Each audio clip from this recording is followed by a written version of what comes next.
Wow. What? You get this only nowhere else but Kevin is after that.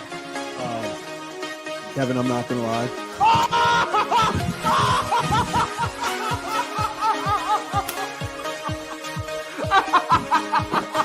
Now we're looking at this.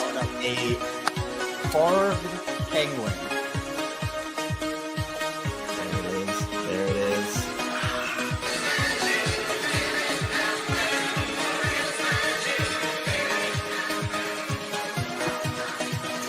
Oh, no. Are the O's fine? Are the Orioles fine, Kevin? I'm so embarrassed. Okay. The Orioles stole it. That game was stolen. It was stolen from them, then they stole it right back. What? Oh, my God.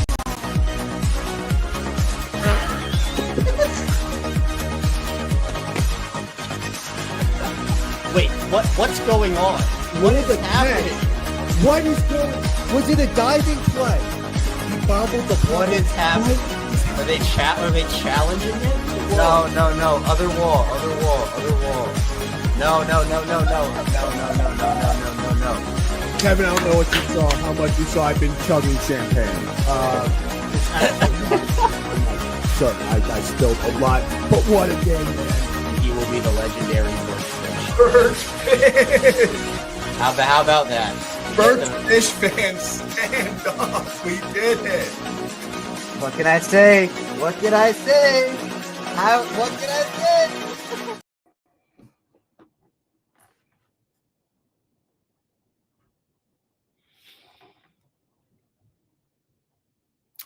All I asked was to compete. I didn't ask to go set the world on fire. I didn't say you had to go win the World Series. Just ask that we compete, that we show some sort of fight, that we showed after last night some sort of momentum towards some sort of success. No.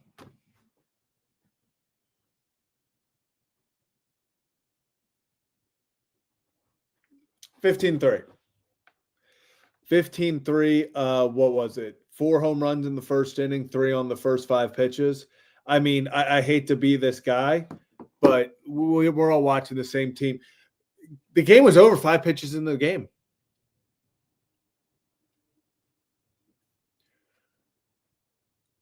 Five pitches into the game, it was over.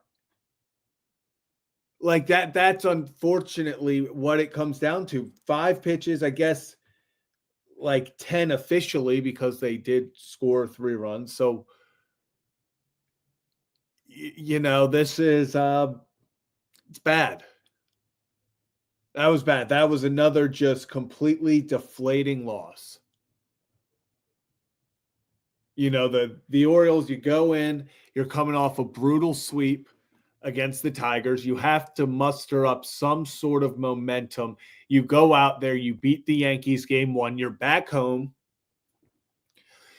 You get Kyle Gibson back, who everyone, Brandon Hyde saying, it's good to have an adult in the locker room, which was a crazy thing to say to begin with. But we're all like some semi-excited. We're like, it's not the best, but at least it's something different. It's better than Charlie Morton. Wasn't. And then we still got Charlie Morton tonight. This was just as uncompetitive as they get.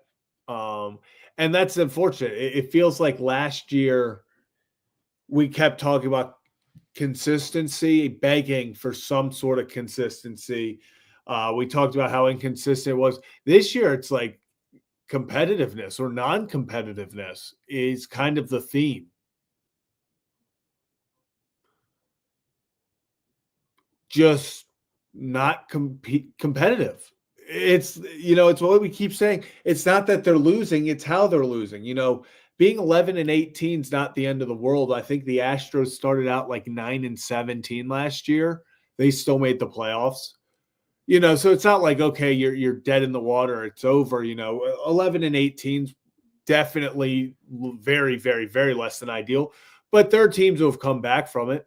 It's the fact that it doesn't seem like they're even competitive in half of these losses. It's the fact that it's not just that they're losing, it's how they're losing.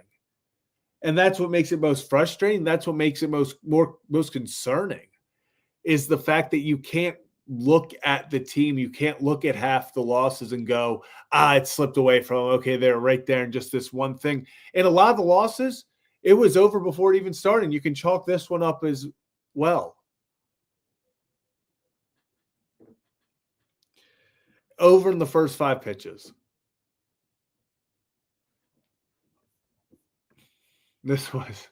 I noticed this too. I was watching a stream, and every time the Yankees were hitting home runs, they just kept panning to Michael S. Every single time. It was something. First, want to get to the C Money. Appreciate you. See 1-0's pitcher. You've seen them all. Second, show me you want 8 to 10 year, $400 million contract. You should not need a coach to fire you up. Go earn your money. Yeah, I agree. O's, you see one pitcher, you feels like you've seen them all, especially with the way that, these older pitchers are pitching with Morton. Now you can toss Gibson in there as well. Sagano's obviously been great, but it feels like they are taking themselves out of the game well before they should be. It feels like 4 to 5 innings into some of these games, it's over. So it is, and I agree. If these guys are looking for big extensions, maybe they're in talks, you shouldn't need a coach. I just don't know what the message is right now. I guess they had that players only meeting. It worked for one game. I don't know if they need to call one before every single game to make something work, but something needs to switch up. Walter, appreciate this. Platooning a guy we drafted #1 overall with Jorge Mateo should get every single decision maker in the organization fired. Mateo isn't even good and only brings speed to the table. And on top of that, your #1 overall pick, who's been, I believe it's like he's been on base 9 of his last 10 games. He's really seeing the ball well. He looks comfortable at the plate. He finally feels like he is getting it going. And then you bench him. And you could even, not #1 overall pick, but Ryan O'Hearn was your offense last night. 3 runs in one swing. Benched him. It is, I understand, they live and die by the matchups. And Carlos Rodon, technically, Jorge Mateo was 3 for 3 with a home run off Rodon career. I get why they did Jorge, but especially with how things have been going, you need guys that are comfortable right now. Jackson Holloway's having some of the best at bats on the team. I agree. I would have had Jackson out there. We're at the point, especially if you're going to be 11-18, Jorge Mateo striking out twice isn't going to help the cause. Get Jackson Holiday in. And he did. Give him, Jorge got it. He was the first hit.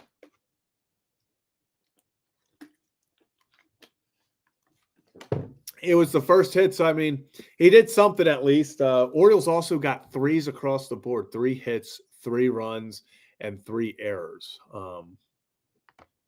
So just 3s completely, and I guess 3 left on base. So just 3s across the board.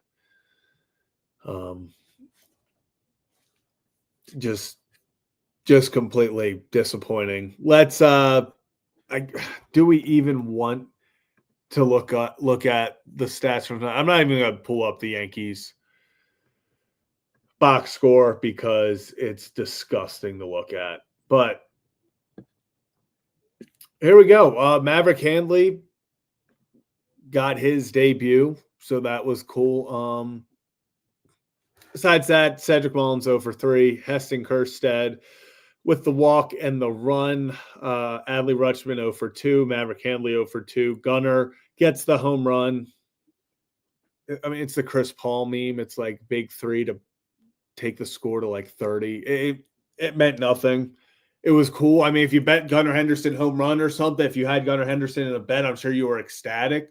But if you didn't, I'm not sure how much that really did anything for you. Jackson Holiday, of course, 1-for-1. Ryan Mountcastle gets the RBI, but is also 0-for-3. Ramon Laureano, poor dude. He's going to be 0-for-3 with 2 walks. Anthony Volpe robbed him twice. I mean, that was good. Ramon Urias 0-for. Manuel Rivera with the run and on the walk. Jorge Mateo gets the double. Dylan Carlson, no hits. I mean, yeah, Ryan Mountcastle's struggling. Ryan Mountcastle is really struggling. Gosh, I'm not sure what his stats are on the year, but it's definitely of late. It's not been great for Mountcastle in any sense at the plate. He just kind of looks lost at times. He doesn't look like he's fully. I don't know. It seems like this whole lineup right now is just pressing. It's just pressing over and over again, and that's how it leads to tonight. You know, Wally, appreciate you. Wally's saying this team has lost 7 times in the month of April by 5 or more runs. Completely unacceptable. This team has quit on Hyde. He has to go. Well, first, yeah, they've lost 7 times in the month of April by 5 or more runs. That by itself is showing you, you know, when we talk about it's not just that they're losing, it's how they're losing. This brings the point of the non-competitiveness. Half of these haven't even been close. You know, that's what sucks is there have been few times in losses that you felt like the Orioles had a chance throughout.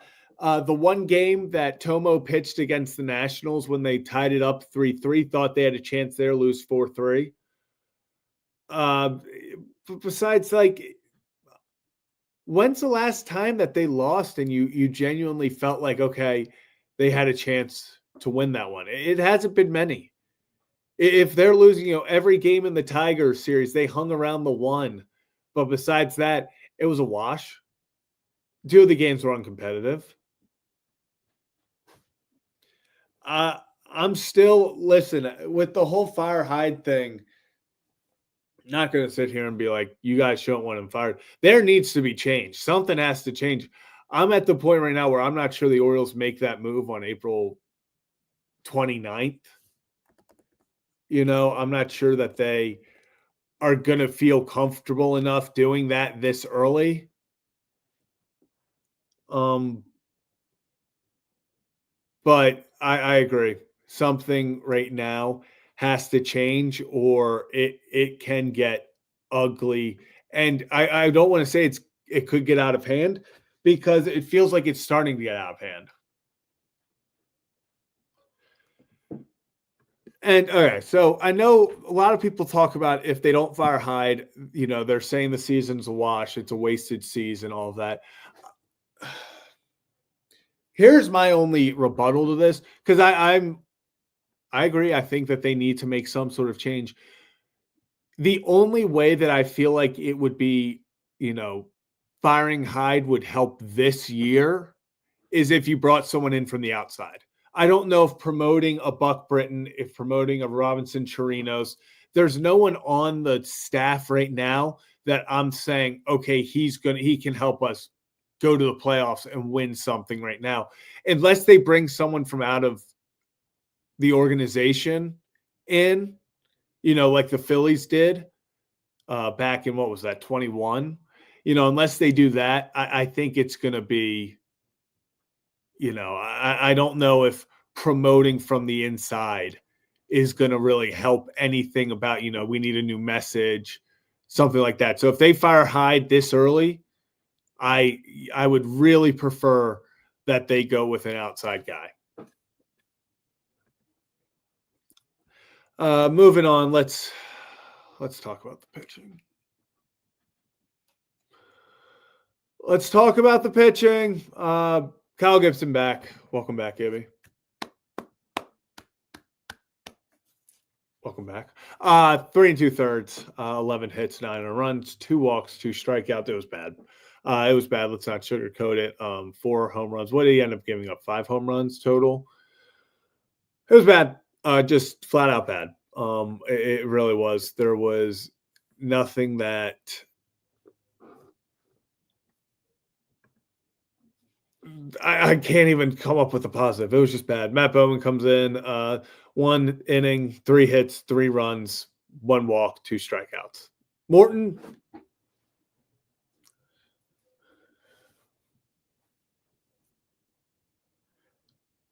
I mean, like, it wasn't like the worst thing from Morton. Was he great? No. He had the 1 scoreless inning. That was cool. Like, Charlie Morton at this point, I would have rather Morton just finished it out.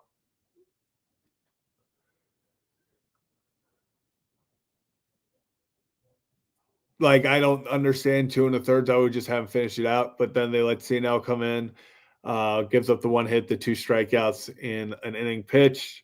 This is what I didn't. This is what I'm talking about. Why Brian Baker's been one of your best pitchers this year. I don't get wasting him here at all. I don't get wasting him here at all. 1 inning, gives up the 1 run on the home run, and then gets a strikeout. I would have preferred them just let Morton go with it. Just completely. I don't know. I would have just much rather, instead of us sitting here, I'm glad they got CNL in. That I'll give them a positive there. I would have maybe just had Morton go another inning. I liked having CNL get a low leverage situation rep there, inning in there. But besides that, Brian Baker getting used here was bad.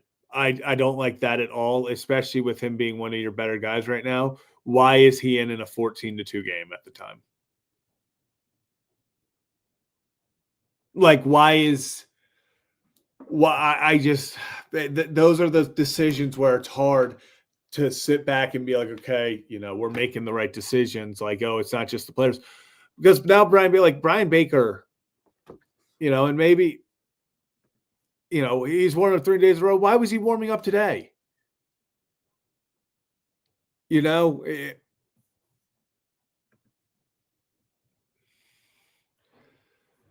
I just, and I know with the off day, I just would rather have him pitch tomorrow. Like, that's one of those where I would much rather have him pitch tomorrow. Like, if you're going to be like, we have to use him in the next day or two, no matter what, I'd rather hope that he's able to go tomorrow in a more competitive game.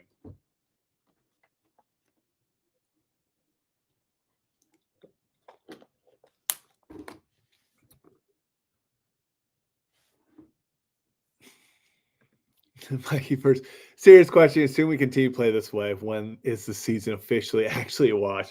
I mean, if they continue to play this way, that would be what, 22-36 in if you double that. So I don't know.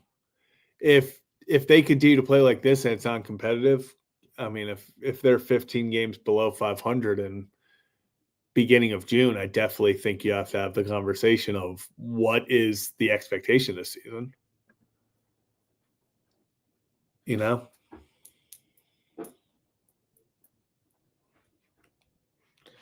It's and okay, let's do this. I want everyone right now. If we got 186 people in the chat on YouTube. Appreciate you. If you're new to the channel, hit that like and subscribe button. Kevin and Zach React go live after every single Oriole game. In the chat right now, give me your record prediction for the Orioles. End of it all. What is your prediction for the Orioles record? I'm genuinely curious to see what people are going to say. Okay, so we've got 72-90. We've got 60-102. 56 wins. We've got even or below 500. All right, so a lot of people are hovering, and it looks like that's 75 to 85 win-ish. I'm seeing, below. Gosh, there's not a lot of faith in this team.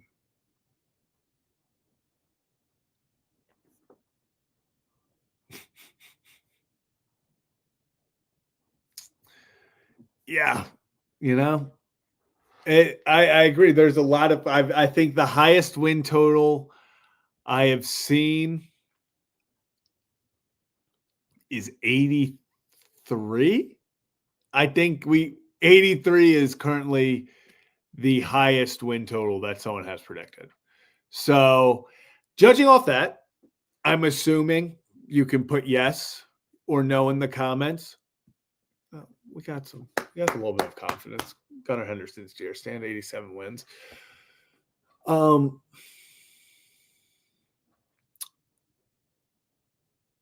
Next question. Yes or no? Do the Baltimore Orioles make the playoffs? I'm assuming everyone with 70s is going to say no.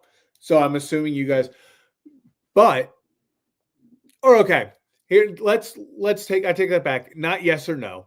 It's not because I'm assuming, okay, all the no's are streaming in, people. Okay, I get it. No one thinks they're making the playoffs. No one thinks, okay. Might be. And also real fast, I see a lot of people saying tank for Ethan Holiday. That's based off last year's standings. So the Nationals have the first pick with Ethan Holiday in the draft this year. All right. So yes, the no's sorted. I get it. No bias confidence. Okay, my bad. Give me the percentage you are giving the Baltimore Orioles to make the playoffs. I'm going to put it at 33% chance. I'm just going to put it at 33. A perfect third. What is your percentage that they make the playoffs? I'll go 33%. I'm still feeling a little optimistic. I'll give them a 1 in 3 chance to make the playoffs, that they can 1 in 3 opportunities they turn this around, and the talent pulls through.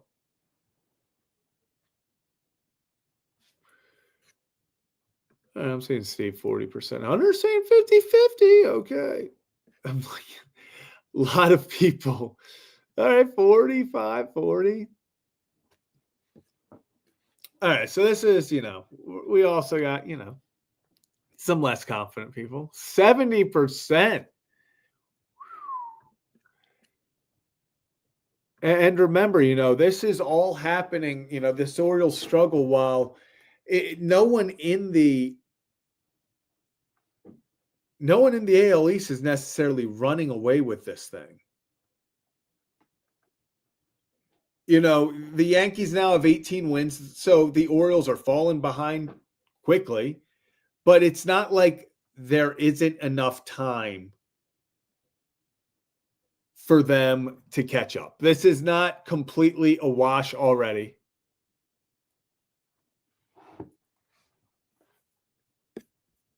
But I'd be lying to you if I said I felt confident in. Let's see, what's the official? What are they out of the wild card right now? Let's just humor me. What are they out of the wild? 4.5 out of the wild card. Wow, that escalated quickly.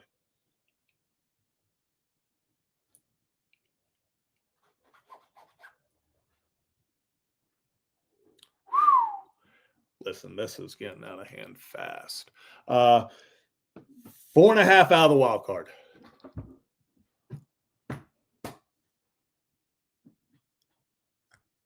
That's probably that's going to be their path. That is going to be their path.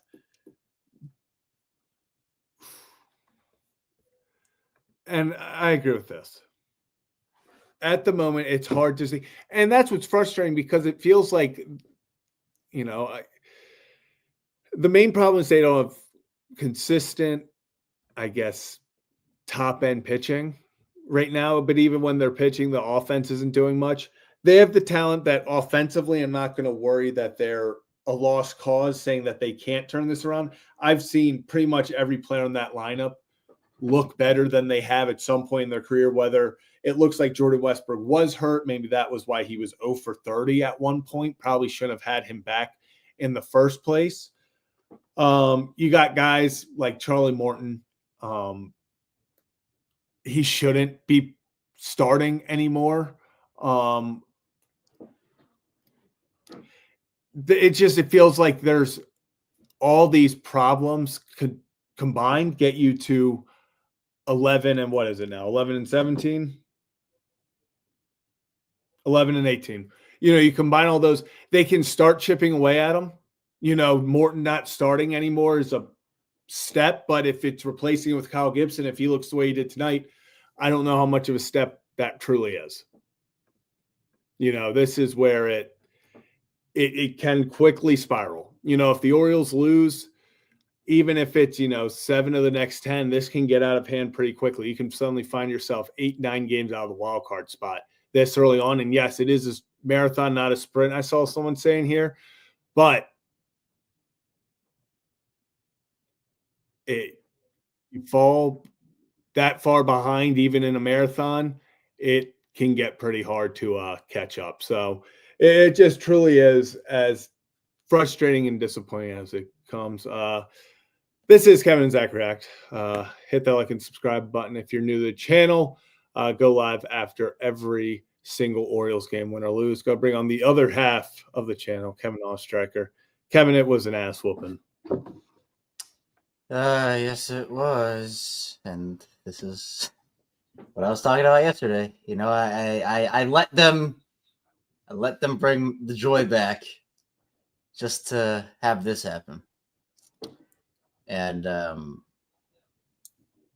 don't know what my expectations were for Gibson, to be honest. I don't even know if we talked about I think it we were just more like it was exciting because it was someone new. Yeah, I agree. It was like it was just one of those things where it was like he wasn't Charlie Morton, but tonight it kind of looked like it. I mean, it's embarrassing. That's the word it is. I mean, you're 24-2, and then what's the math on this? 10 days later. That's the math? Around 10 days later, they lose again 15-3. Like, we're talking football scores here. Like, it's utterly embarrassing. And I heard what you were saying, right before you brought me on about them being in a hole, and you're right, where it's like they're digging themselves such a deep hole right now, where even if they do turn it around, it's like, yes, we're early in the year, but are they going to be able to climb out of it? And how long is it going to take to find themselves? So I don't know. And then on top of that, it's like, it's so funny. Well, it's not funny, but like all you can do is laugh of, we're getting like 15 runs getting put up on the Orioles, and then like it buries the offense storyline. Every time it happens, it's like, hey, the offense, by the way, until late in this game, they're not losing 15-9. Yeah, they're not losing 15-9. It was 3 hits again tonight. Yeah, and you don't muster a lot of your offense till late in the game. It's like a useless gunner solo shot. Yeah, I mean, sack fly. Just. I mean, Kevin, just talk about frustrating. This is what this team has been. It's just consistently the pitching blows up every once in a while, and if the pitching doesn't blow up, it feels like you're sitting there hoping that the offense can muster up 5 runs. And that 5 runs feels like a great day. And yeah, Benjamin, we might have to find out sooner rather than later. That the first pitch from Malachi is going to be, actually, you're going to be starting. No, you're pitching. Like you're starting Malachi. Yeah. And then you're getting DFA'd. It's tough. And then look, and I'm not sure if you mentioned this already before I got on, but the 3-3-3 in the box score is like, not only is the offense bad and the pitching's bad, the defense is also still atrocious. Like, that's the most basic, you talk about fundamentals, basics, things that, everybody makes mistakes and teams will make errors, but it just feels like this team has not.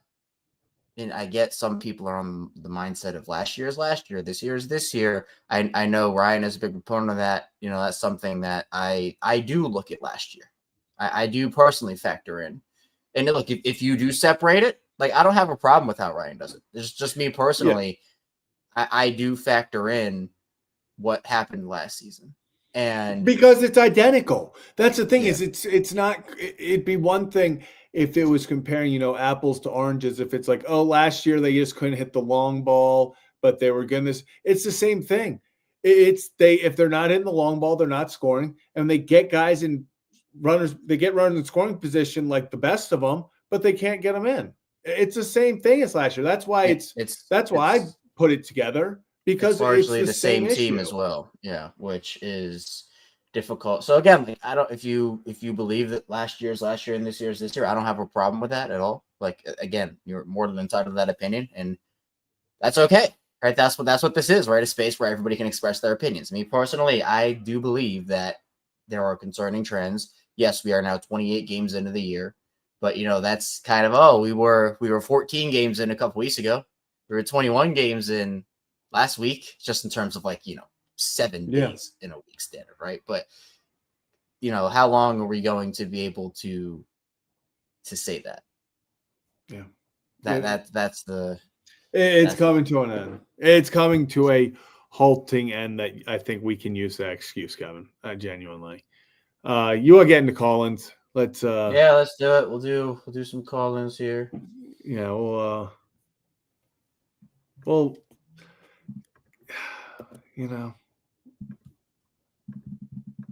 Kevin, it really is frustrating. And also, I want to, as you got on, Tyler, appreciate you. So I got to keep in mind, I think June or July of last year was really tough. Maybe they heat up at that time instead. Maybe it is that time. And, we said they struggled extremely, just to an extreme amount at the end. Maybe this year it's the opposite. Maybe they start off tough and they, go off at the end. You can only hope at this point. Yep. I just, it's our job to say words about the Orioles, and Kevin, they've left me speechless. I'm kind of running out of words because it's the same thing every night. Same exact thing. I'm laughing, but it's like all you can do is laugh. It's genuinely. So. Yeah. Let's head over to our first call. We got AJ. Hi, how's it going? So Ravens drafted pretty well, I think. Oh man, might as well talk about it because I'm feeling sick. I woke up late. Game started at 8:45 for me, and I didn't get up till 10. So I'm watching the game like I'm behind everyone else, so I didn't go on the Discord or anything. And yesterday, we all know there were some problems, right? Just besides Ryan and O'Hearn, we just didn't hit with runners in scoring position. But when I tell you I leaped like 5 feet in the air when Felix punched out Bellinger, that was electric. I really did think this series was kind of the make or break for the season, which might feel like hyperbole, but it's a bitter division rival. We had a slam the door win against them. It was a win where not everything went right, because that's what a lot of Orioles wins feel like, where, everything went right. It's not that hard to play baseball when the pitching's doing good, the hitting's doing good, the other team isn't playing well. So it's when you can win when things go wrong that's nice, and we did that yesterday. And so I thought the vibes were back. I thought we had a chance. Gibby's back, and I just watched him throw away the season in the first 5 pitches. That was pretty record pace in terms of. So with the first I came here. Literally, it was Grisham hits one, and I'm like, okay, not ideal. Like, okay, Gibby, welcome back. Like, you're in the pros again. Like, we're like. Yeah, like let's get out of this and then let's settle down. Then it was like the Judge one, and you were like, okay, dude, that's Aaron Judge. Like you gotta stop this. Then Bellinger went yard for the third one, and I was like, Game over. I was like, this is how it's going to go. And that's how it went. That's literally how it went the rest of the game. And then Ramon like botching it and Jazz running the bases injured. Like it was just that was one of the worst first innings I've seen in a minute. Even Morton would usually wait to the second inning to melt down, but that was tough. That was really hard to watch. I didn't watch the rest of the game. Once it hit 9 runs, I just skipped to the end, saw the final score, and came here. So you didn't miss much. Solo shot. You didn't miss much. Yeah, could you imagine if it was 10-9 Orioles? You're like, what? See, I was skipping like 5 minutes at a time until it hit 9 runs, and I was like, nah. And here's the thing. It's just the difference with our offense and our pitching. It's like Gibby was leaving his stuff in the middle of the plate, and it was getting hit hard. And I watched in our first at-bat, after we just watched the Yankees ambush us, we watched how effective it could be, and I love him. He's been our best player. I'm not knocking him. But I watched Cedric Mullins take 94 down the gut, and I just knew it was going to be one of those days to start the game. And we don't hit the ball in the middle of the plate. I would love to know what the Orioles' stats are, like slugging percentage on meatballs, because they can track meatball percentage. That was the greatest stat I ever saw when they showed Morton's meatball percentage. But we don't ambush mistakes. The way if we're going to be home run or bust, you have to ambush mistakes. Well, and that's the thing is they get mistakes and they don't capitalize on it. Yeah. It's one thing if you're trying to ambush and you're just missing, and like they get opportunities. How many middle fastballs I feel like I've seen this team foul straight back or pop up. It's unbelievable. And in hitters counts, that's the most frustrating. They'll be 3-1, they'll get exactly what they're looking for, and they pop it up. And that just feels like it's been the. Why would you be scared to challenge us over why bother, trying to dot the corner on 3-1 when you can just throw it down Broadway and it's not going to get hit? Yeah, I agree. It's just frustrating. Yeah. Oh man, I'm glad I didn't have to watch this disaster. I have faith in this team. Maybe Povich goes and has one of his just random 15K games that he throws here and there. But the only person on this team the only three. O'Hearn, Sagano, and Mullins. Yep. The rest of the team is pissing me off. Yeah, it reminds me of last year with Povich, where it's like the Orioles need a new savior. Where like every time the Orioles were struggling, I remember Zach and I coming on here and being like, "Oh, it's a Dean day tomorrow. Dean has to save the season," and maybe that's just Sagano this year. Maybe only hope is having a 500 record by the trade deadline. And Mike Elias being more aggressive than I've ever seen him. That is genuinely, I think, the only hope for this. Because if we're losing going to the trade deadline, if we have a losing record, we're not gonna go get Sandy. We're not gonna, especially with guys in contract years. I hope Mullins makes $1 billion. I have no faith in this organization to pay him that. And we talked about this on the Ron Rickman show today. It's like it's not that Seti doesn't have an extension; it's that literally no one has an extension. Nobody. Nobody. Give a multi-year free agent deal to Tyler O'Neill. I've never seen a muscular man that fragile. How does he break all the time? Yeah. Although it's like that whole thing of like new deal. He has opt-outs. It's like the who was the old school coach? Was it Ozzie Guillen who said you can't pull fat? It was like these guys work out too much and get too injured. He was like the new school guys. He's like, you didn't have these injuries back then because you can't pull fat. Crazy. Well, maybe he's onto something. I won't take any more time because I did not watch this game. So Ravens season starts in like 6 months, a little more than that maybe. I'm gonna go into a coma till then. I feel you. I'll wake up to watch Lamar Jackson lead us to the promised land. Please, I need it badly. AJ, appreciate you calling in as always. Appreciate you calling in, Jay. Good to see you again. Good to see you guys. Good to see you, my friend. Also, have a good one. Peace out, AJ. It's been a tough one. I feel like we have to capture the magic of wins now more than ever because like they feel so few. They're few and far between, Kevin. It's like we really gotta, man. That's why, man. I got there after 10 minutes, but like me coming in yesterday and was like, oh, they need to show me, which I still believe it. Like one win is not enough to convince me they're back. But they show you today, Kevin. They should, yeah, well, they showed me something today. Not exactly what I wanted. Yeah, that's for sure. But let's keep it rolling. Our next guy, we got Gordon behind the scenes. Gordon, what's up, my guy? The Gordon. same thing as your guys are feeling because Yeah. yeah, these Orioles can bring you. It was a really nice day outside, and look, I Mhm. was outside. I was cleaning my car. I was like, you know what?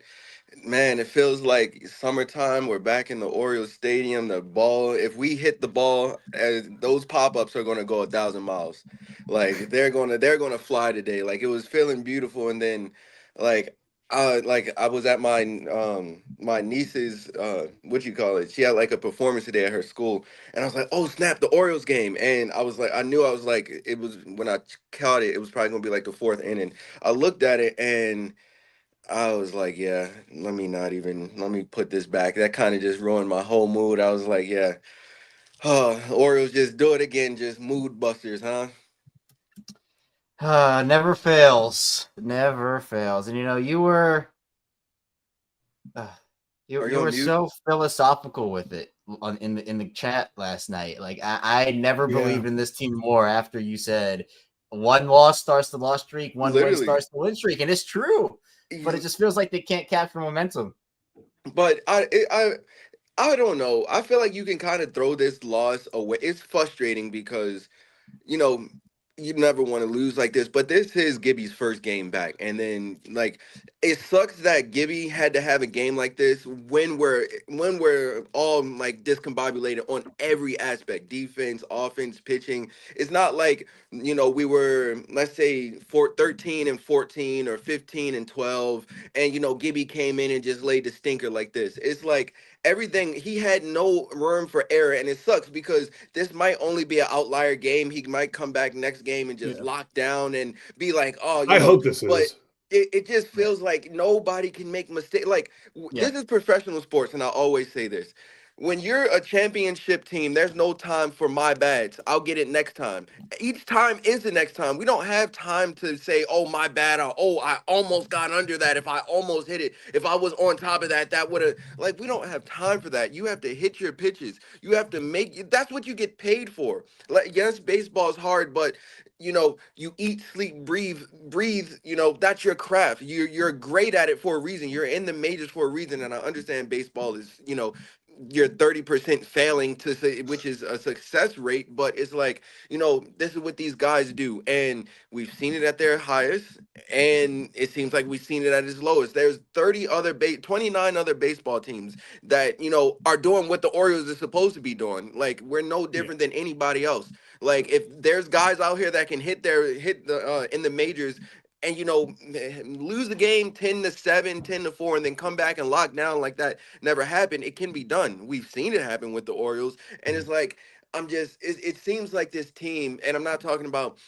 any specific. I'm talking about like organization wise, because everybody's on the Orioles right now. The fans, the Yeah. media, they're hard on the Orioles. But the only people that don't seem like they're hard on the Orioles or just okay with making excuses is the Orioles organization. Like the post conference, the way that things are just getting handled. It's just like like these excuses, it's like, where are these guys fire? Like, you can't lose a season in April. Yes, technically you can't, but you also can. Losses count. This is no longer spring, like every loss counts just as much. A loss in April counts just as much as it does in, because if that was a win, Yeah. it would have been a win. Like Mhm. it's just so infuriating that this baseball team has no oomph. And I saw a comment earlier from somebody said it. They said that it's frustrating because it's not like you can pinpoint where it is. And everybody knows dealing with any type of mental issue or anything is always the hardest because there's Mhm. no button to press, there's no nothing to fit. It takes time, and it's just like there's nothing to really hone in other than saying these guys aren't playing with any confidence, or like they could be playing with a million confidence, but they're out there on the field is just not showing it. Like it's hard because it's nowhere near to like where you can say, oh, the Orioles just need pitching. We're playing great offense, we're playing great defense. When we're out there on the bases, we're stealing. It's like everywhere on the team, and it's just like is not just a team, because this team is so talented. It's something deeper than just, the talent on the field. And it's just, ugh. Yeah, I think that's what's most frustrating is you can't pinpoint it to one thing. You can't say, oh, it's just the pitching. Oh, it's just the hitting. They have talent, but that doesn't mean it's not doing what they're supposed to, or it's not hitting at the levels that we know they can. And then obviously the pitching's a whole different story. You knew that was going to be a struggle going in. Like you said, it'd be one thing if they were hitting and it was just the pitching. You're like, hey, we get 2-3 pitchers in here. This is a World Series team. Right now, it's everything. It feels like nothing is going, right for them at all. And Kevin, I know you've had something to say.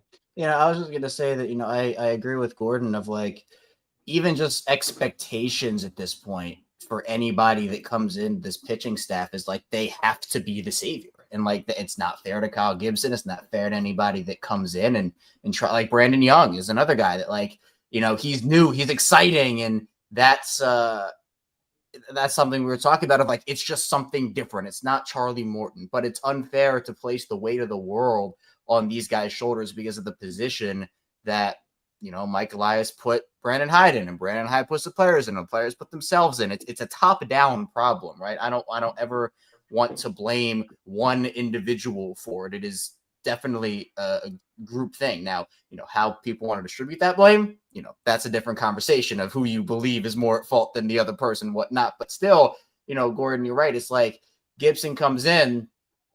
It's not really fair of any of us to expect him to come in there and save this pitching staff, where it's a culmination of the pitchers not pitching well enough and going deep into games, some management from Brandon Hyde, Elias obviously not putting the right players in the organization to help this team succeed. And it just feels like it's like a perfect storm of bad. Like everything is happening the worst times in the worst ways. And it's unfortunate that, we were all, I was excited for this season, but it just feels like through a month, it just feels like an absolute disaster.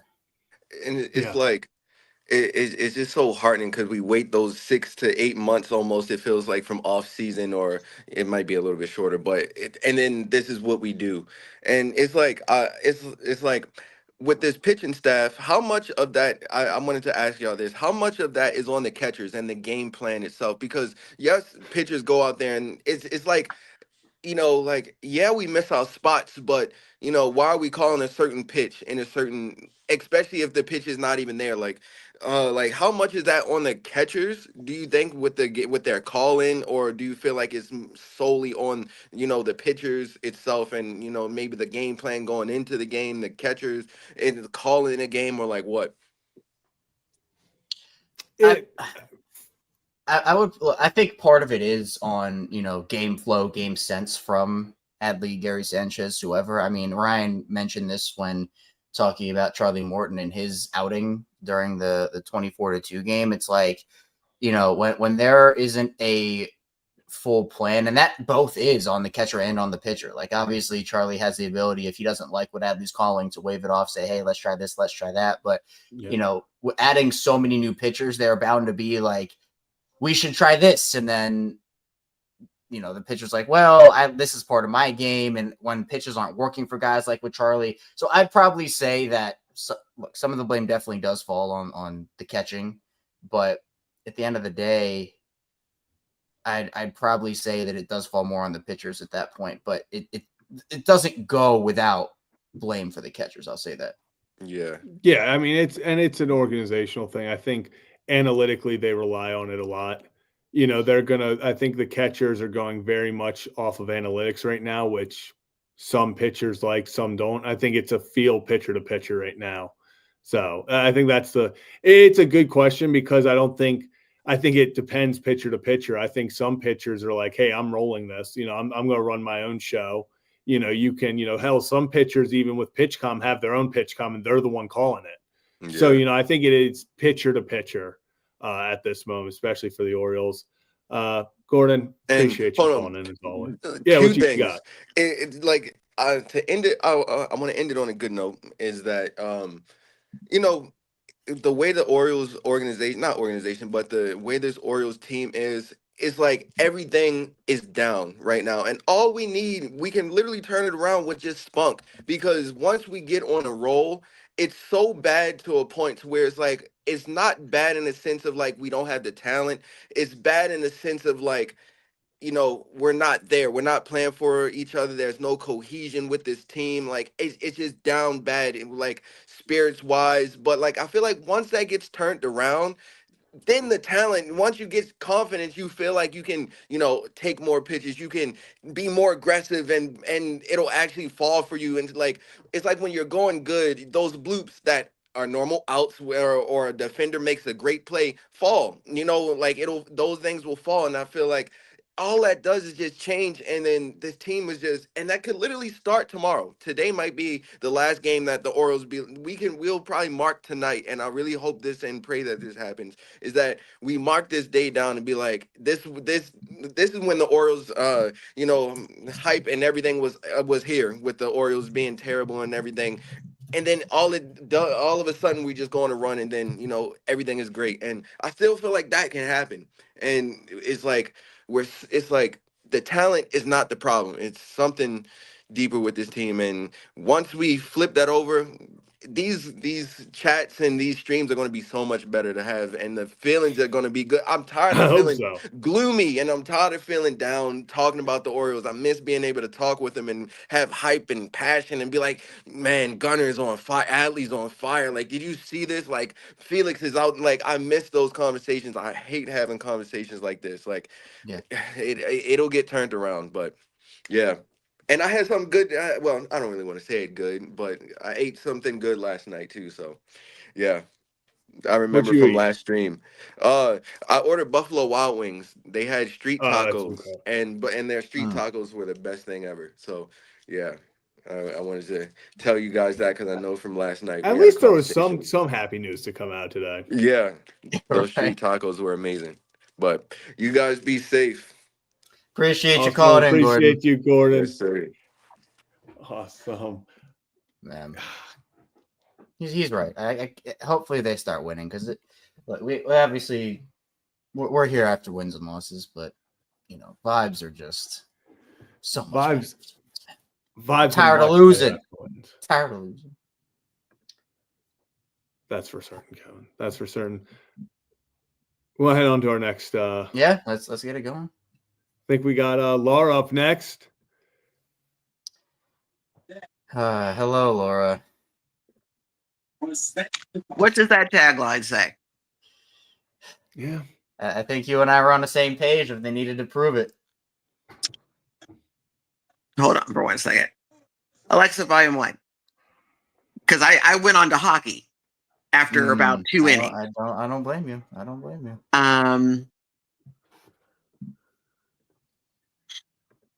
I feel like Michael Corleone. Every time I try to get out, they pull me back in. Mm-hmm. Yeah. And I really want to root for this team. I really do. I do.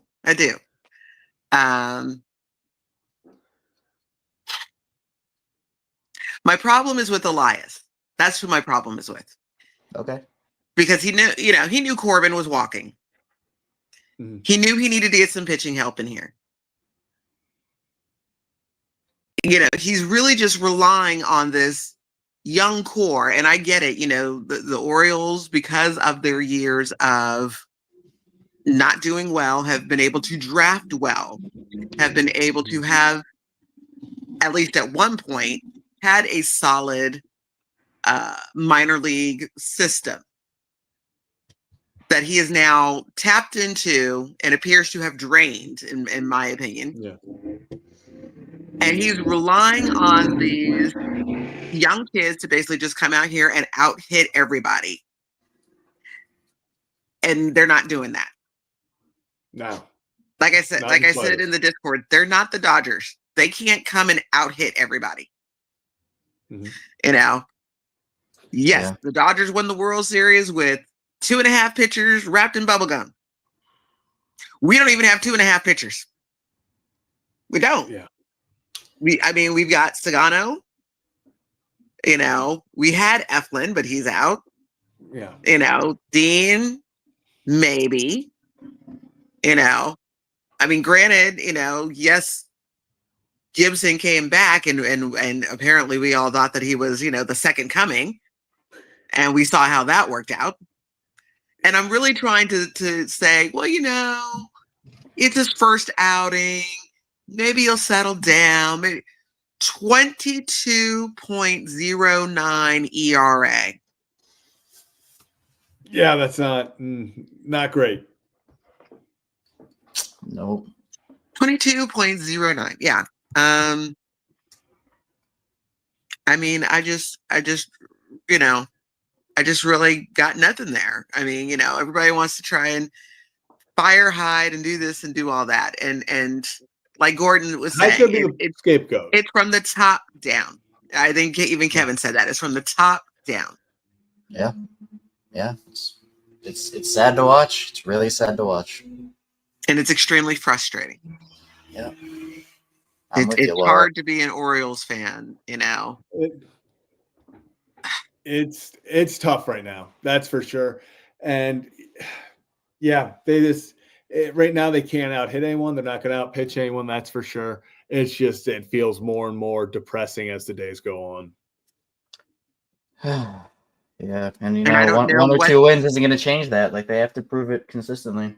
Correct. Yeah. It's the consistency. That's what I said. Everybody, and trust, that's the other reason why I didn't call in, because I didn't want to rain on everybody's parade, because everybody was so excited last night. And I'm sitting here like, let's see what happens tomorrow. If they can do it again, then maybe I'm back on the train. Sure. Yeah. 100%. I feel it. That's it. Right now, the train is leaving the station without me. Right now, I need more. I think we all do. I think everyone's looking to see more. They have to see more, because right now it's not cutting it. I said, normally I hang my shirts up, keep them in rotation. My O's are fine shirt, it's in the drawer. It's in the drawer. Don't blame you. Yeah. So I want to be positive. I really, really do. It's hard right now. But I got nothing, guys. I really got nothing. I just. Yeah. It's like we said, we talk about the Orioles every single day. That's what we do. And even we don't have anything really to say. It's hard to come up with words for what this team, the disappointment they're having this season. It really is hard to put into words. Yeah. I just don't know what the answer is. Like Gordon said, you can't pinpoint any one thing. Yeah. It is tough. There's not a clear it's all a mess.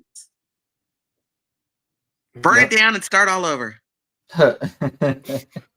Unfortunately, we might have to. We might be approaching that quickly if this keeps going downhill and they have to make some trades at the deadline. I was going to say, is this rebuilding? Are we rebuilding? Is this? It would be I would is the window shut?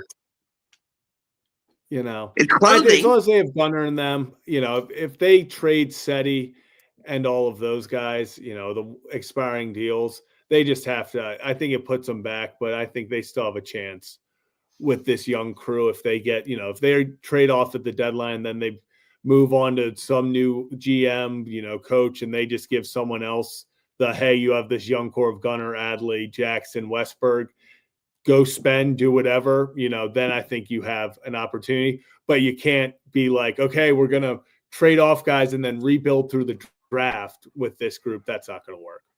No. Okay. Well, Laura, appreciate you. All right, Laura, appreciate you. Always a pleasure, guys. Always a pleasure. But let's see if we can get a series win tomorrow. I'll try and stay optimistic for that. Yeah. Let's hope. They need it bad. Let's hope. Laura, great talking to you as always. Awesome. Appreciate you, Laura. Kevin. It's tough. But let's keep the train rolling. We got our guy Wally up next. What's up, Devin? What's going on? What's going on, Wally? How How's you it feeling? going?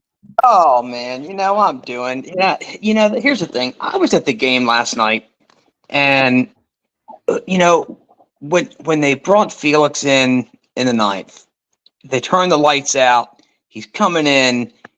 I was really impressed with the amount of Oriole fans that came out on a Monday night. Yeah, there were a lot of Yankee fans for sure. But I really felt like the crowd came out on a Monday night. Now the one disappointing thing about last night, if there was something disappointing, was as soon as Brett Boone called the bullpen and said, "I don't care who you bring in as long as they're left-handed." Yeah. And as soon as they brought a lefty in, they didn't score again. They went right back to the same old stuff, and that was frustrating. And then you see, just to pick little things about the game, then you see a Gold Glove third baseman in Urias field a ball. He has no chance to get a guy at first base, and he just throws it away. And that guy ends up scoring. Now it's 4-1. You're letting them back in it. And it's just little things. And now, even though last night was great, we ended up winning. The electricity was insane. I was at the point I want to see him build on this. They can't seem to build on anything this year. You'll see a sign of what used to be, and then the next day happens. And I'm going to kind of go with Laura. Now, I agree. I'm not a Hyde fan. I'm not a hater. I just think it's time to move on. Maybe not tonight. I don't think they're hearing him. I just think it's time for change with Hyde. But I'm going to go back to last year. This team is not playing well, but we're right there. In June, up to June, we're playing well. We go to the trade deadline. We don't do anything good. I remember the show last year about the trade deadline, and we were talking all sorts of who are we going to get? Oh my God, this is going to happen. That's going to happen. We never got that real big name that we were looking for. I think that disappointed the team. Now, I could be wrong. I think that was step one. The rest of the year, they stumbled back into the playoffs. We all know what happened with the Royals series. Now we go to the off season. We were all expecting a big off season. Lift off. Nothing happened. Yeah. No extensions, no nothing, no good signings. A Sagano is surprising. I will say that. But overall, you see the Red Sox get Bregman. The Red Sox get Crochet. They're not afraid to make that deal. And to me, and again, I could be completely wrong. This has to get in the player psyche a little bit. What is my organization doing? We're not making these moves. We're not being aggressive. I just don't feel there's this opportunity for this talent, and I just don't think that this organization as a whole is taking advantage of it and putting the effort that they need into it, and you're seeing the results of it. Yeah. I agree. Couldn't agree more. It just feels like there was this energy around the team a year ago that they had this opportunity to go for it. It really felt like, okay, put your faith in these players, go get that big time guy, whether it was last, the deadline or this offseason, being like, hey, we want to help you because we believe you guys can go win a World Series. Instead, they kind of, work on the fringes, do a 1-year deal here and there. And it leaves you sitting there thinking, if you're the player, like, okay, are we going for it? Or are we just kind of once again still in this, we're quote unquote seeing where we're at? We're not truly going for it, despite the fact that they're telling us we're going for it. And I've said it over and over again, where in Wally, you mentioned liftoff and that whole deal. It's like the second they traded for Corbin, those expectations became reality of, you're going to make the big move. You're going to try to swing for the fences at times and, make those big deals. And I'm not saying they have to trade for 5 all-stars every offseason, but, at the same time, it's like, yes, Corbin was walking. Zach and I and a lot of other people have mentioned Garrett Crochet, and it's like they had that staring them in the face, and they could have realistically made a move for Garrett Crochet, or even if it was someone a little bit worse than Garrett Crochet, but they left themselves with very minimal options. And we could be talking about a team like, imagine if, even with the injuries they've had, imagine if it was a Crochet or someone else, and then you have Sagano pitching the way that he is, and you have multiple reliable players. At this point, it feels like Sagano's their entire rotation. You have to wait 5 days to feel like they even have a shot to get a win at points, and it's deflating. Yeah. Right, and I have friends that we have a group text and we talk about the Orioles all the time, and it frustrates me to no means when I'll hear someone say, "Well, look what happened to Snell. Look what happened to this guy." I don't care what pitcher you sign, what pitcher you trade for, what player you trade for. They could get hurt. You can't control it. Everyone's like, well, Crochet's not going to get through a season. To me, he looks like he's getting stronger as he goes along. I get so tired of hearing the excuses of why we didn't this guy. Oh, well, he might get hurt. But every single player that you trade for, I don't care who he is, could get hurt. And sometimes you just got to damn well do it. Yeah, 100%. I agree. Especially with a guy like Crochet, it felt like that was the deal to go make. You could have outbid any other team for him. Yeah. You were the team. That's where the high-end media guys, top guys, they even say it, though, that's the deal that didn't make sense to them. Obviously if Fried didn't want to come here, if Corbin wanted to go home, whatever, you can't win those bidding wars all the time. But in a trade, the Orioles could win that. And they had every opportunity to win that and bring in a Crochet to put them over the top. And of all things, they let the Red Sox outbid them. To me, if I'm a GM and I'm sniffing that the Red Sox are in on it, you know what? I'm going all in. I am not letting the Red Sox get Crochet. I mean, that's just me. And I mean, again, I'm not a GM. I'm just a stupid fan that's been waiting for 42 years to get back to the World Series. But it's just frustrating to see this team go from 2023 to 24, where obviously I felt like we limped into the playoffs, to now it just feels like a complete disaster. Instead of building on what we had, I just feel like it's going in the opposite direction. And this management that I once had some confidence in, I feel like I'm just not confident in them anymore. Like I feel like I have no direction of where the team's going or what they want to do. Yeah. And I think that's the biggest frustration for a lot of fans, is the fact that it feels like there is no clear path. There is no, nothing you point to and be like, that's where the goal is right now. It feels like, besides Corbin last year, I knew what the goal was going in. They went and got Corbin Burns. I knew we were going for it. This year, it felt very much with letting Tony walk, not really getting anything else, letting Corbin walk. It felt more like, oh, we're seeing what happens. So that's the disappointing part of it all. Yeah, and again, I have friends tell me like, oh, I would never would have give Santander 5 years. But to me, who cared? Give him the 5 years. It wasn't a ton of money. Give him the 5 years. And you know what? And I always bring it back to this. If you sign Santander to 5 years, right, and we win a World Series in year 1 or 2, does anyone give two craps about the extra year anymore? No, that's it. Like, people don't understand it. It's not just who was going to replace his 45 home runs right off the bat. I don't care if you bring in 4 Tyler O'Neills, they're not going to replace his 45 home runs. He's a switch hitting power hitter that played every single day and was part of the heart and soul of that locker room, and you just let him walk. Yeah. Over an additional year, a little bit of money. Yeah, and I think that's tough for all the players to swallow, especially a guy that was so beloved in the clubhouse. Yeah. I think that's also what makes it tough. Wally, appreciate you calling in. Yeah, appreciate you, Wally. Wish it was after a win, but hey, you know what? We have a chance to win a series tomorrow. Let's end on a positive note. I'm not going to let my night, end on that. We have a chance to win a series. Let's see if they go out and do it. Hopefully, we're not having this same conversation tomorrow. I'm hoping we don't. I hope not. Wally, you have a great night. Let's hope for a win tomorrow. Good night. All right. Appreciate you, Wally. Kevin, it's been tough. It's Yeah. been tough, but let's keep it going. Let's keep the streak continues. Mr. 108 wins. Joe, how we doing? What's going on, Joe? How we doing, boys? I'm going. We're doing better if it was after a win, but here we are.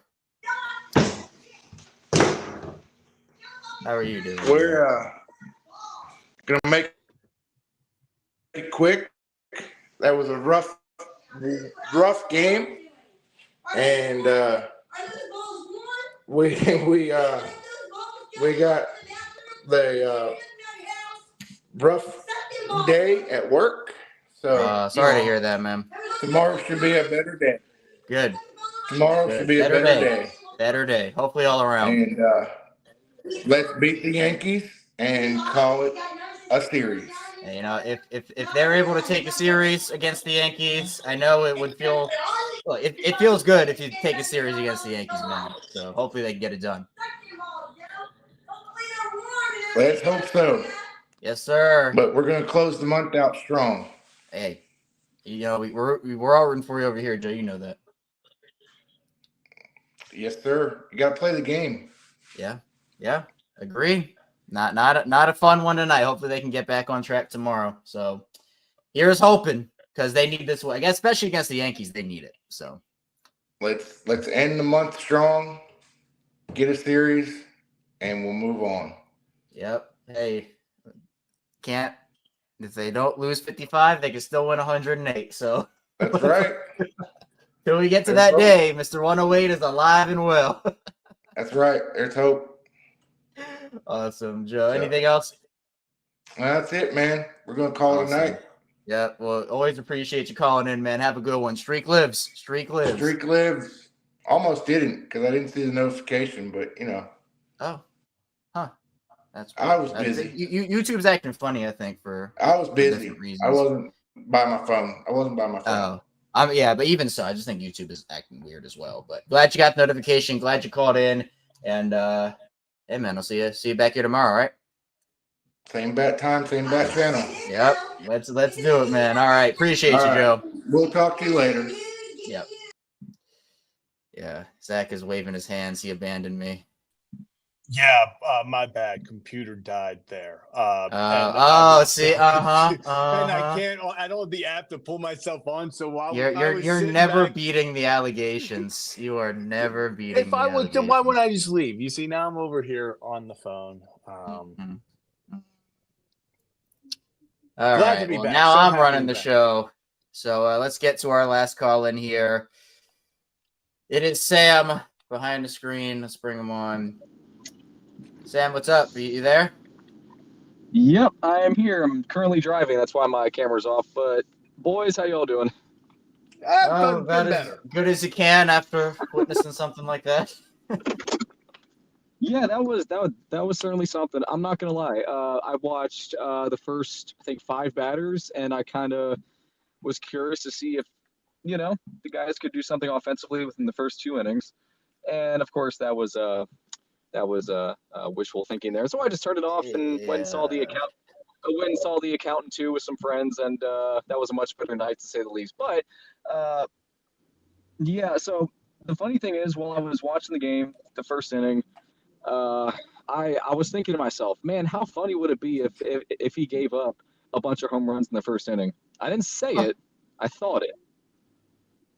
And lo and behold, 5 pitches in, it's 3-0, and I'm just sitting here, and all I could do was laugh. I couldn't even be mad because I'm like, you know what, this just makes sense. This just makes sense. It's one of those things. And I mean, I love Gibson, and I know he was mad. He was, I feel for the dude, but my goodness, like, enough is enough. I mean, this is where I think the crap has to end. And I want to echo Wally. I've been saying it since, I don't know, 3rd week. The vibes in the clubhouse are probably exactly what he was saying. You go into the 2024 deadline and you say you're going to do some stuff, and they got Eflin. They got Eflin. That works out. He's hurt, but he's a good pitcher. So, I mean, there's that. But then you give up 2 prospects for Trevor freaking Rogers, who I think gave up 3 runs, 4 walks, and a rehab start today. Now, granted, it's a rehab start. I'm not going to look too much into that, so there's that. But Norby's raking, Stowers is raking. Just goes to show that they just need a consistent playing time. And then you go into the offseason, you let Burns walk, you let Tony walk, you say you're going to do some stuff, and you replace them with old veterans, only one of which is doing good. And if I'm a player in that clubhouse, I am thinking to myself, what on earth is this guy doing? Does he not think that we're good enough? Why isn't he building? Does he not want to win a World Series? And I'm saying this. I am convinced that Michael Elias did everything he could to destroy this team in one offseason. And you can't, I don't know if anyone could prove me wrong on that, because look at these deals. Look at these signings. These are inexcusable. These are deals that should get you fired. These are things that should get you fired, and he still has a job. And that's why I wish we had John Angelos or Peter Angelos, whatever the guy's name is, to step in and say, dude, what are you doing? Because Rubenstein, he ain't going to do anything. He gave all control over to Mike Elias, and he's not going to spend money unless it's a one-year deal on a washed-up veteran. He's not going to do an extension. He's not going to do a long deal. And then I listen to Laura. If they let Mullins and O'Hearn walk either in free agency or at the trade deadline, that may just be it for me, because those are your two best. Those are your two best hitters. I know it's early, but this is 2021 30-30 Mullins. This is prime Ryan O'Hearn. He's found his place, and I want him to retire as a Baltimore Oriole. I want Mullins to retire as an Oriole. These are guys just like you can't. You let Tony walk. You let the heartbeat walk. All right, fine. You let Mullins go. That's going to lose everybody. That's going to lose everybody. And so, I mean, this is historic what we are seeing. This is Chicago White Sox style of blowing a rebuild that we're witnessing right now. Yeah, it's actually exactly what it is. The what was that? The 20 White Sox. I mean, they looked like they were about to be world beaters. They had one of the best young rosters in baseball. They had all these up and coming stars. Then it flailed out. I mean, and that's my biggest concern with the Orioles is, did they miss their chance to really take that, swing that door open, and instead did it slam shut? Did it slam in their face?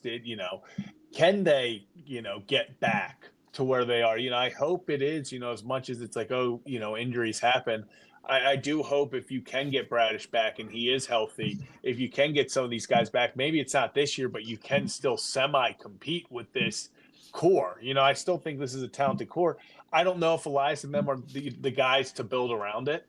Like you said, he hasn't been the guy to give out that massive contract to a guy to be in those big conversations. So until we see that, I'm not sure he is the guy to build around this core. He did an incredible job building the core, getting this young system, but he has done a very poor job, building around it and supplementing it with other great talent to take them to that next level. No, 100%. And that's what makes it so frustrating, because that's what you're supposed to do as a GM. You get this core, you get a bunch of really good draft picks. And again, I'm still going to stand by it. I really think Elias blew the 2019 draft. Passing on Bobby Witt to get Rutschman. I love Rutsch, but he is looking like Matt Wieters 2.0. He's this guy who is, I mean, just overhyped, and he lived up to the hype for 2022 and 2023, and for the first half of 24, we really thought, okay, he's doing pretty good, but he's also a catcher, and unless you're Salvador Perez or Buster Posey, you're not, typically catchers don't hit very well because of how much of a physical toll that job takes on your body, so it's to be expected. And I think going into that draft, it's like you needed a cornerstone, and you either get a shortstop or a catcher. Both of them could be, you got the captain of the infield as the shortstop, and then you got the guy who's calling the game behind the plate. And so I love Rutsch, and the jury's still out on him. He's not. Something's going on, whether it's an injury, whether it's mental. There's something going on, and once he busts out of that, he's going to be back to prime athlete. So I have no doubt in who he is. But it's like you get this core together, and I keep saying it. People want to sing the praises of Elias. It's not hard to, when you have the first round of every draft, it's not hard to get a good player. It really isn't. Yeah. To blow a draft, it's pretty hard. And so he got the players. All right, great.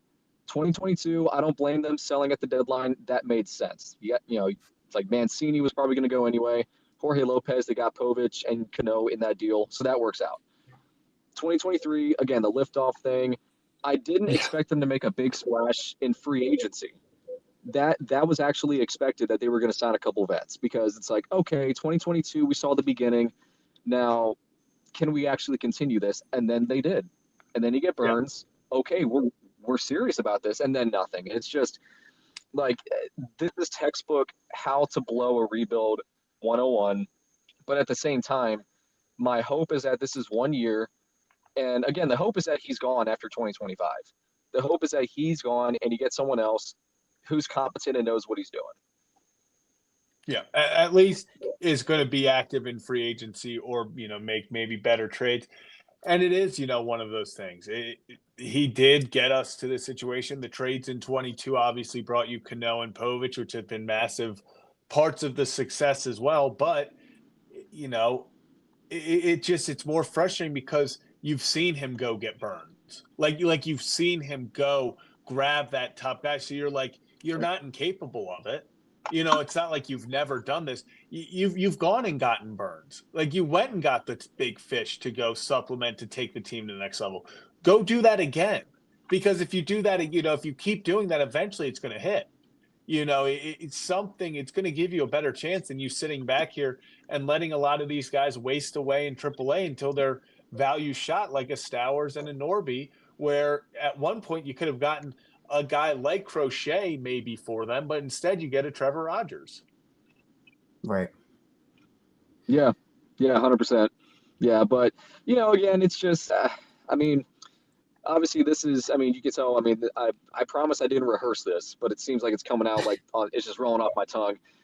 This is just the talk that I've had with my dad, with other fans. It's just, you look at it and you're right. You see those glimpses, you see those small glimpses of oh, he does sort of know how to make a deal, and then he doesn't swing it after that. And I'm like, I don't know if he's trying to get a top draft pick in 2026 or what the deal is, but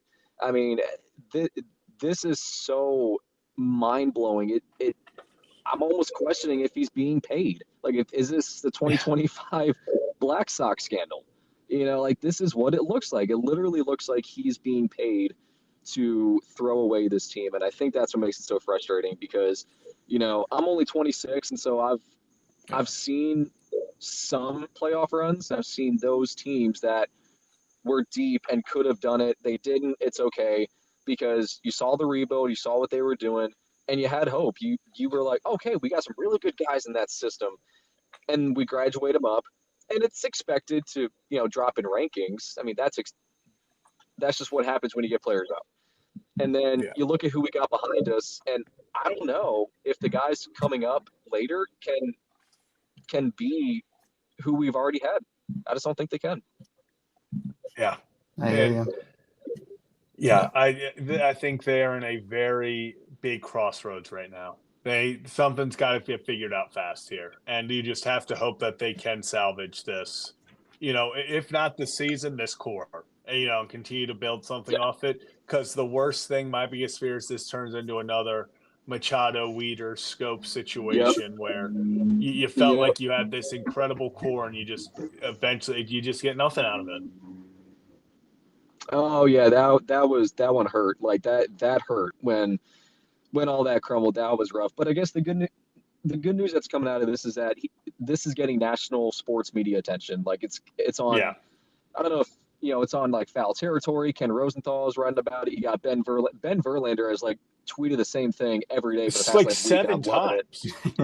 Oh, I'm loving it, and I'm in the comment section saying, dude, keep doing it. This needs to get attention. Rubenstein. He's writing articles about the president. He's doing other stuff. And I'm like, dude, you literally own a baseball team that you claim to love. Can you step in and salvage, not just if not for our sake, dude, for your sake, you're getting old and you saw the World Series back in '83 and you know what that's like to have a parade in Baltimore. Wouldn't you want to get, as a business owner, wouldn't you want to get that revenue? So I don't know. This is but I really feel like the hand is going to be forced soon because of the attention this is getting. That's obviously the hope, but it's just like everyone's saying. You lose today, come back out, win tomorrow, you get the series.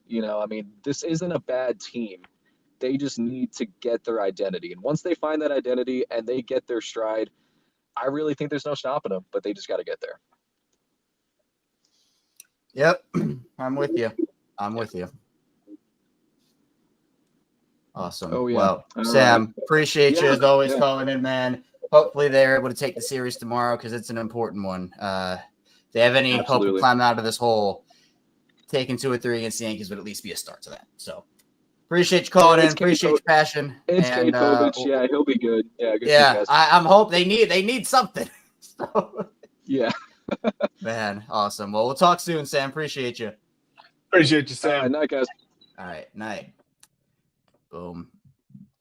Well, the game happened today. It did. The game happened today. There wasn't a lot of hitting, a lot of pitching, or a lot of defense to write home about. There was it was legitimately over before you even knew it. Yeah. Just sad, Kevin. But anything else? No, I think we're all good to get out of here. Rough game. I mean, you can't dig yourself too deep of a hole. They have certainly done. You know, I think it's probably varying opinions how far the hole is dug right now, but you gotta fight through it. And the team just is not showing a ton of fight. Right? Last night was great. That was fun. Last night would seem, and even though they almost blew it. Even though they Yeah, almost blew it, you know. and a lot of trends were still similar, they were able to eke out a win. Tonight it was just bad from the start. Yeah, Just bad. Yeah, from the start. literally from the start. Just from 5 pitches in, it was over, which was just horrific. Yeah. Oh man. All right. Well, that's all we have for you here tonight on Kevin and Zach Reacts. Appreciate everybody for tuning in. We'll be back here tomorrow. What time's the game tomorrow? It's got to be a regular. It's got to be 6, right? It's not a day. It is game, 6. Right? Yep, 6. So we'll be back here after the game. We'll be breaking it all down for you. Hopefully after a series win against the Yankees. So hopefully vibes will be better tomorrow. But you know what? We try to be a therapy place after the Orioles lose. So appreciate everybody for tuning in. This has been Kevin and Zach React, your Orioles post-game destination. So be sure to hit the like and subscribe button on the way out. And we'll see you back here tomorrow. Tommy Hunter. Melvin Mora. Good